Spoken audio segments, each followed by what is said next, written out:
সোমবার Shanghai cooperation অর্গানাইজেশনের 25তম সম্মেলনের ফাঁকে রাশিয়ার প্রেসিডেন্ট ভলাদিমির পুতিনের সঙ্গে বৈঠক করেছেন তুরস্কের প্রেসিডেন্ট রিসেপ তাইয়েপ এরদোয়ান।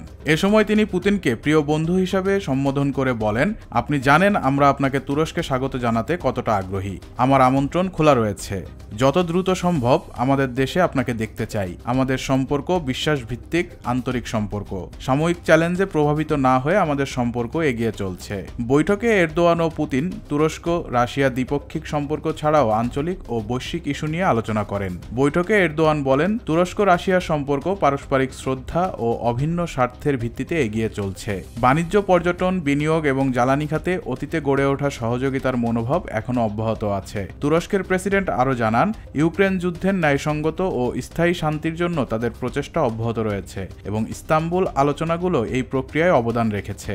এ বৈঠকে এরদোয়ানের সঙ্গে তুরস্কের পররাষ্ট্র, জ্বালানি ও প্রাকৃতিক সম্পদ, অর্থ ও কোষাগার, প্রতিরক্ষা, শিল্প ও প্রযুক্তি, বাণিজ্য, জাতীয় গোয়েন্দা সংস্থার প্রধান সহ প্রেসিডেন্টের প্রধান উপদেষ্টা জাগরি এরহান প্রমুখ।